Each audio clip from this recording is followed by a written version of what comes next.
అందరికీ షలో grace gospel ministries వారి అనుదిన వాక్య ధ్యానంలో ఈరోజు లేవి కాండము 29వ అధ్యాయం నుంచి ధ్యానించుకుంటాం.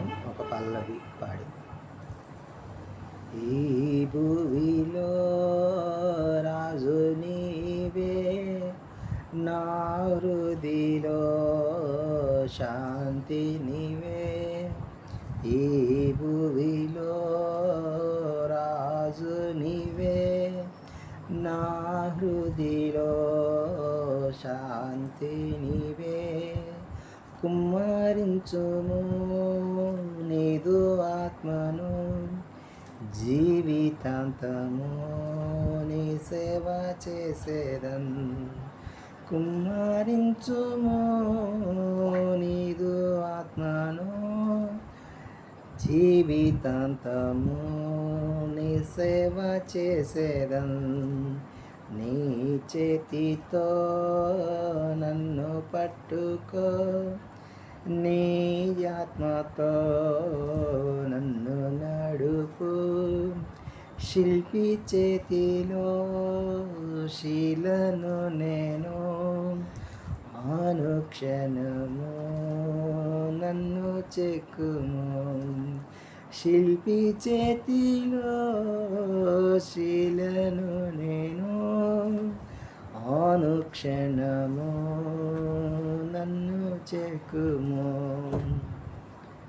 హల్లెలూయా. నేల మీద ప్రాకు జీవరాశులలో మీకు అపవిత్రమైనవి ఏవనగా చిన్న ముంగిస, చిన్న పందుకొక్కు, ప్రతి విధమైన బల్లి, ఊసర వెల్లి, నేల మొసలి, తొండ, సరటము, అడవి ఎలుక, ప్రాకు వాటిలో ఇవి మీకు అపవిత్రములు.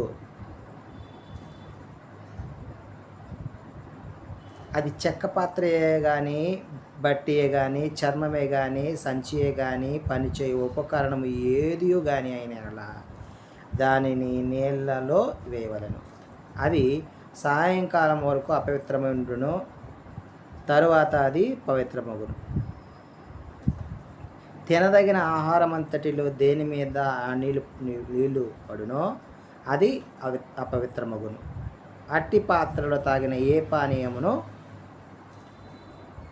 అపవిత్రము. వాటి కళేబరము కొంచెము దేని మీద పడునో అది అపవిత్రమగును. అది పొయ్యి అయినను కుంపటి అయినను దాన్ని పగలగొట్టవలను, అవి అపవిత్రములు. ఇవి కళేబరములు ముట్టిన వాటిని మరి అపవిత్రములుగా ఎంచబడ్డాయి అన్నమాట. వాటి కళేబరములలో కొంచెము విత్తుకట్టు విత్తనముల మీద పడినను అవి అపవిత్రములు కావు. కానీ ఆ విత్తనముల మీద నీళ్లు పోసిన తర్వాత కళేబరములో కొంచెము వాటి మీద పడిన అవి మీకు అపవిత్రములు. నేల మీద ప్రాకు జీవరాశులలో పవిత్రమైనవి, అపవిత్రమైన వాటి గురించి మనము ఇదేనా తెలుసుకున్నాము. మీరు తినదగిన జంతువులు ఏదైనా చచ్చిన యెడల దాని కళేబరమును ముట్టువాడు సాయంకాలము వరకు అపవిత్రుడగును. దాని కళేబరములు ఏదైనా తినువాడు తన బట్టలు ఊదుకొని సాయంకాలం వరకు అపవిత్రుడగును. దాని కళేబరము మోయేవాడు తన బట్టలు ఊదుకొని సాయంకాలం వరకు అపవిత్రుడగును. నేల మీద ప్రాకు జీవరాశులన్నీ హేయములు, వాటిని తినకూడదు. నేల మీద ప్రాకు జీవరాశులన్నిటిలో కడుపుతో సంచరించిన దానినైనను, నాలుగు కాళ్ళతో సంచరించి దానినైనను, చాలా కాళ్ళు గలవైన మీరు తినకూడదు, అవి హేయములు. ప్రాకు జీవరాశులలో దేనినైనా తిని మిమ్మల్ని మీరు హేయపరచుకొనకూడదు. వాటి వలన అపవిత్రగునట్లు వాటి వలన అపవిత్రత కలుగు చేసుకొనకూడదు.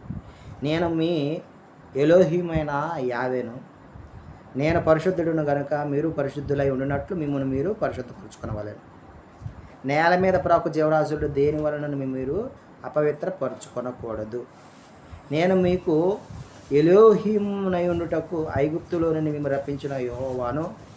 నేను పరిశుద్ధుడు కనుక మీరు పరిశుద్ధులు కావాలనని అపవిత్రమైన దానికిని పవిత్రమైన దానికిని, తినదగిన జంతువులకును తినదగని జంతువులకును భేదము చేయనట్లు జంతువులను గూర్చియు పక్షులను గూర్చియు జలచరములైన సమస్త జీవులను గూర్చియు నేల మీద సమస్త జీవులను గూర్చియు చేసిన విధి ఇదేనని చెప్పాను. ఆమెన్.